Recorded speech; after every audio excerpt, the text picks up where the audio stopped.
5ನೇ ಕ್ಲಾಸ್ನ ಮಕ್ಕಳ ಜೊತೆ ನಾನಿದ್ದೇನೆ. ಒಂದೇ ಒಂದು ವರ್ಡ್ ಕೇಳದೆ, ಮನೋಹರವಾದದ್ದು ಅನ್ನುವಂಥ ವರ್ಡ್. ಇಷ್ಟೂ ಮಕ್ಕಳಿಗೆ ಮನೋಹರವಾದದ್ದು ಅನ್ನುವಂಥ ಪದ ಓದಕ್ಕೆ 5ನೇ ಕ್ಲಾಸಿನ ಮಕ್ಕಳಿಗೆ ಬರ್ತಾ ಇಲ್ಲ. ಸಾಹಿತ್ಯ ಅನ್ನುವಂಥ ಪದ ಓದಕ್ಕೆ ಬರ್ತಾ ಇಲ್ಲ.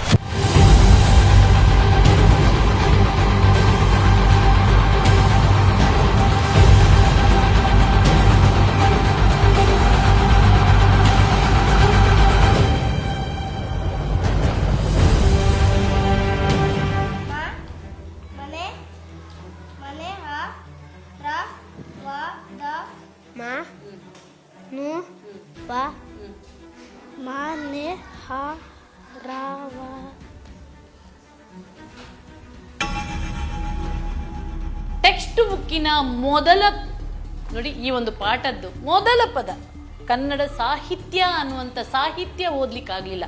ಮನೋಹರವಾದದ್ದು ಅನ್ನುವಂಥದ್ದು ಒಂದು ಪದ ಓದಕ್ಕೆ ಇಡೀ ಕ್ಲಾಸಿನ ಮಕ್ಕಳಿಗೆ ಆಗ್ತಾ ಇಲ್ಲ ಅಂತಂದ್ರೆ, ನಾನು ಈ ಮಕ್ಕಳನ್ನ ಯಾವ ಕಾರಣಕ್ಕೂ ತಮಾಷೆ ಮಾಡಕ್ಕಾಗ್ಲಿ ಅಥವಾ ಅವರನ್ನ ಹೀಯಾಳಿಸ್ಬೇಕಾಗ್ಲಿ ಅನ್ನೋದಕ್ಕೆ ಖಂಡಿತ ಈ ಒಂದು ಪ್ರಯೋಗ ಮಾಡ್ತಾ ಇಲ್ಲ. ಬದಲಾಗಿ ಈ ಮಕ್ಕಳಿಗೆ ಕೊಡ್ತಿರುವಂತಹ ಶಿಕ್ಷಣದ ಮಟ್ಟ ಯಾವ ರೀತಿ ಇದೆ ಅನ್ನೋದನ್ನ ಮುಖ್ಯಮಂತ್ರಿಗಳ ಮುಖಕ್ಕೆ ತೋರಿಸಕ್ಕೆ ಈ ಪ್ರಯೋಗವನ್ನ ಮಾಡ್ತಾ ಇದ್ದೀನಿ. ನಾನು ಯಾಕೆ ಮುಖ್ಯಮಂತ್ರಿಗಳನ್ನೇ ಇಲ್ಲಿ ಒತ್ತುವಾಗಿ ಹೇಳ್ತಿದ್ದೀನಿ ಅಂತಂದ್ರೆ, ಈಗ ಮುಖ್ಯಮಂತ್ರಿಗಳೇ ಬುಡಕಟ್ಟು ಪಂಗಡಗಳ ಕಲ್ಯಾಣ ಸಚಿವರಾಗಿದ್ದಾರೆ. ನೀವು ಇಲ್ಲಿ ಶಾಸಕರಾಗಿ, ಸಚಿವರಾಗಿ, ಮುಖ್ಯಮಂತ್ರಿಯಾಗಿ ಈ ಆದಿವಾಸಿ ಮಕ್ಕಳಿಗೆ ಒಂದು ಶಿಕ್ಷಣವನ್ನ ಸರಿಯಾಗಿ ಕೊಡಬೇಕು ಅನ್ನುವಂತ ಒಂದು ಸಣ್ಣ ಮನಸ್ಸು ನಿಮ್ಗೆ ಬಂದಿಲ್ಲಲ್ಲ, ಅದಕ್ಕಾಗಿ ನಮ್ಗೆ ಬೇಜಾರಾಗ್ತಿರೋದು. ಇದು ಶಿಕ್ಷಣ ಅಲ್ಲ, ಶಿಕ್ಷೆ ಅಂತ ನಾನು ಘಂಟಾಘೋಷವಾಗಿ ಘೋಷಿಸ್ತಿದ್ದೀನಿ. ಯಾಕಂದ್ರೆ ನೀವು ಈ ನಾಡಿನ ಮುಖ್ಯಮಂತ್ರಿಯಾಗಿದ್ದೀರಿ, ನೀವು ಪರಿಶಿಷ್ಟ ಕಲ್ಯಾಣ ಸಚಿವರಾಗಿದ್ದೀರಿ. ನಿಮಗೆ ಇಷ್ಟು ಮಕ್ಕಳು, ಇಡೀ ರಾಜ್ಯದಲ್ಲಿ ಸಾವಿರಾರು ಬುಡಕಟ್ಟು ಮಕ್ಕಳ ಭವಿಷ್ಯವನ್ನ ಹಾಳು ಮಾಡಿದ ಪಾಪ ತಟ್ತಾ ಇರುತ್ತೆ.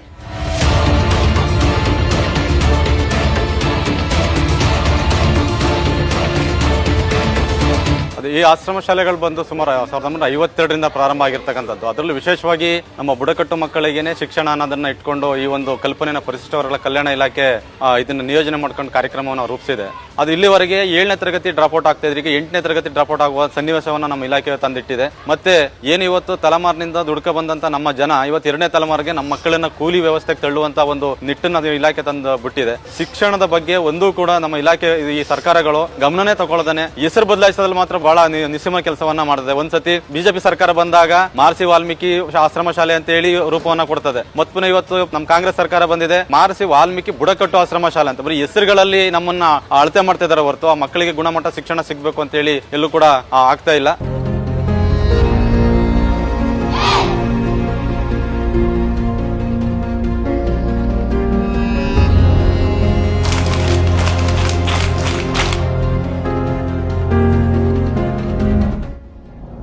ಎಂಟನೇ ತರಗತಿ ವಿದ್ಯಾರ್ಥಿಗಳಿಗೆ ದೀಪದ ಓದಕ್ ಬರಲ್ಲ. 8th ಸ್ಟ್ಯಾಂಡರ್ಡ್ ಹಿಂಗ ಯಾಕೆ 20 ಜನ ಆಗಿದಾರಲ್ಲ, 8ನೇ ಕ್ಲಾಸ್ ಮಕ್ಕಳ ನೀವು. ಯಾವ್ಯಾವ ಪಾಠ ಇದೆ ಗೊತ್ತಾ ನಿಮ್ಗೆ ಈ ಸಲ? ಏನಿದೆ ಮಗ?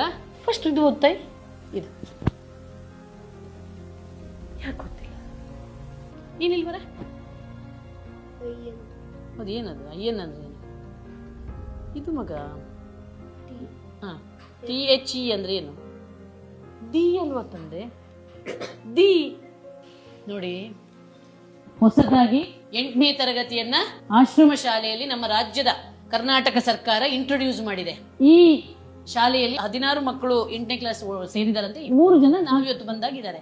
8ನೇ ಕ್ಲಾಸ್ ತರಗತಿಯ ಇಂಗ್ಲಿಷ್ ಪಠ್ಯದ ಮೊದಲ ಪಾಠದ ಮೊದಲ ಸೆಂಟೆನ್ಸ್ ಎ ಡೇ ಇಂದ ಆಶ್ರಮ ಅಂತ ಏನು ಅಂತ ಓದಿ ಅಂತ ನಾನು ಕೊಟ್ಟೆ.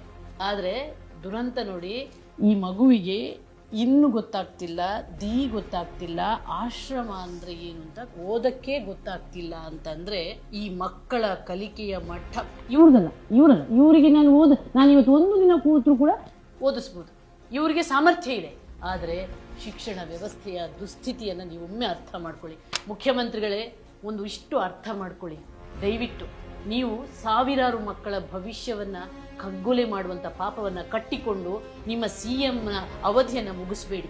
ನಿಮ್ಗೇನಾದ್ರೂ ಹೆಸರು ಶಾಶ್ವತವಾಗಿ ಉಳಿಸ್ಕೋಬೇಕು ಅಂತಂದ್ರೆ ನೀವು CM ಗಾದಿಯಿಂದ ಇಳಿಯುವ ಮುಂಚೆ ಈ ಆಶ್ರಮ ಶಾಲೆಯ ಶಿಕ್ಷಣ ವ್ಯವಸ್ಥೆಯನ್ನ ಕಡ್ಡಾಯವಾಗಿ ಶಿಕ್ಷಣ ಇಲಾಖೆಗೆ ಒಪ್ಪಿಸಿ. ಇದು ಟೀಚರ್ಸ್ ಕುಂತ್ಕೊಂಡು ಅವರ ಸ್ಟಾಫ್ ರೂಮ್ ಮಾಡ್ಕೊಂಡ್ರಂಥದ್ದು. ಇವತ್ತು ನೀವು ಬಂದಿದ್ರಲ್ಲ ನನ್ನ ಕಾರಣಕ್ಕೆ ಇಲ್ಲಿ ಕೂರಿಸಿದಾರೆ ಬಿಟ್ರೆ, ಇಲ್ಲೆಲ್ಲ ಏನಾಗಿದೆ 7, 6, 7, 8 ಒಟ್ಟಿಗೆ ಕೂರುವಂಥದ್ದು, 4, 5, 6 ಒಟ್ಟಿಗೆ ಕೂರುವಂಥದ್ದು, 1, 2, 3, 4 ಒಟ್ಟಿಗೆ ಕೂರುವಂಥ ಪದ್ಧತಿ ಇರೋದು.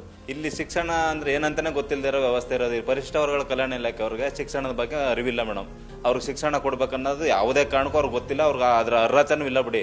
ನಮಗೆ ಪೂರಕವಾದ ವ್ಯವಸ್ಥೆ ಮಾಡಿ ಮಕ್ಕಳಿಗೆ, ಅವ್ರಿಗೆ ಯೂನಿಫಾರ್ಮ್ ಸರಿ ಮಾಡಿ, ಟೆಕ್ಸ್ಟ್ ಬುಕ್ ಕರೆಕ್ಟ್ ಮಾಡಿ, ರೂಮ್ ಸಪ್ರೇಟ್ ಮಾಡಿ, ಎಲ್ಲನೂ ಕೊಟ್ಟ ಮೇಲೆ ಮಾಡಿ. ಅದನ್ನ ಬಿಟ್ಟು ನೀವು ಇಷ್ಟ ಬಂದಂಗೆ ಮಾಡ್ಬಿಟ್ರೆ ಆಶ್ರಮ ಶಾಲೆಗೂ 8ನೇ ಕ್ಲಾಸ್ಗೂ ವ್ಯತ್ಯಾಸ ಏನು? 1 to 7th ಅದೇ ಸಿಸ್ಟಮು, 8ನೇ ಕ್ಲಾಸ್ಗೂ ಅದೇ ಸಿಸ್ಟಮ್ ಆದ್ರೆ ಏನ್ ಬದಲಾವಣೆ?